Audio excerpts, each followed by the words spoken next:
அனைத்து ரேஷன் அட்டைதாரர்களுக்கும் 2000 ரூபாயை அரசு வழங்க இருக்கிறது. இந்த தொகை யார் யாருக்கெல்லாம் கிடைக்கும், அதற்கு எவ்வாறு விண்ணப்பிக்க வேண்டும் என்பதை பற்றி அறிந்து கொள்ள நமது சேனலை சப்ஸ்கிரைப் செய்துவிட்டு இந்த வீடியோவை முழுமையா பாருங்க. இந்தியா முழுவதும் உள்ள கோடிக்கணக்கான ரேஷன் அட்டைதாரர்களுக்கு ஒரு மகிழ்ச்சியான செய்தி தற்பொழுது வெளியாகி உள்ளது. ரேஷன் விநியோக முறையை மேலும் வெளிப்படையானதாகவும் தகுதியானவர்களுக்கு மட்டும் பலன்கள் சென்றடைவதை உறுதி செய்யவும் உணவு பாதுகாப்பு அமைச்சகம் பல புதிய விதிமுறைகளை கொண்டு வந்துள்ளது. இந்த மாற்றங்களின் ஒரு பகுதியாக பண்டிகை காலங்களில் ரேஷன் அட்டைதாரர்களுக்கு வழங்கப்படும் நிதி உதவியை உயர்த்துவது குறித்தும் பரிசீலிக்கப்பட்டு வருவதாக தகவல்கள் வெளியாகி உள்ளன. இந்த ஆண்டு டிசம்பர் மாத இறுதிக்குள் அமலுக்கு வரவிருக்கும் புதிய விதிமுறைகள் ரேஷன் விநியோக முறையில் ஒரு பெரிய மாற்றத்தை ஏற்படுத்தும் என எதிர்பார்க்கப்படுகிறது. இனி ரேஷன் அட்டைதாரர்கள் கோதுமை மற்றும் அரிசியுடன் உப்பு, திணை மற்றும் எண்ணெய் போன்ற அத்தியாவசிய பொருட்களையும் மலிவு விலையிலோ அல்லது இலவசமாகவோ பெறலாம்.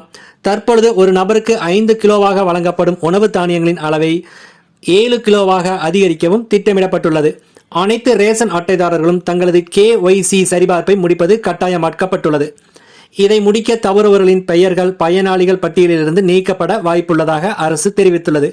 திட்டத்தை வெளிப்படையானதாக மாற்ற திருமணமான மகள்கள், இறந்த உறுப்பினர்கள் மற்றும் வேறு நகரங்களுக்கு நிரந்தரமாக குடிபெயர்ந்தவர்களின் பெயர்கள் ரேஷன் அட்டைகளிலிருந்து நீக்கப்பட்டு வருகிறது. இதன் மூலம் உண்மையிலேயே உதவி தேவைப்படும் ஏழை குடும்பங்களுக்கு மட்டுமே அரசின் உதவிகள் சென்றடைவது உறுதி செய்யப்படும். புதிய விதிமுறைகளின் கீழ் உணவு பாதுகாப்பு அமைச்சகம் தகுதியுள்ள குடும்பங்களுக்கு நிதி உதவி வழங்கும் திட்டத்தையும் வைத்துள்ளது. தற்பொழுது தகுதியுள்ள குடும்பங்களுக்கு மாதந்தோறும் 1000 ரூபாய் உதவித்தொகை வழங்கப்பட்டு வருகிறது. இந்த தொகையை தீபாவளி போன்ற பண்டிகை மற்றும் சிறப்பு நாட்களில் 2000 ரூபாயாக உயர்த்தி வழங்கலாம் என்று தகவல்கள் தெரிவிக்கின்றன.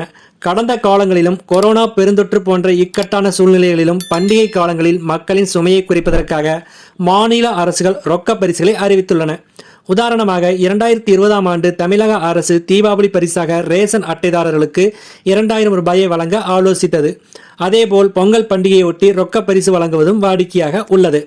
இந்த ஆண்டும் பிரதமரின் கிசான் திட்டத்தின் கீழ் விவசாயிகளுக்கு தீபாவளி சமயத்தில் 2000 ரூபாய் வழங்கப்படலாம் என்ற எதிர்பார்ப்பு நிலவி வருகிறது.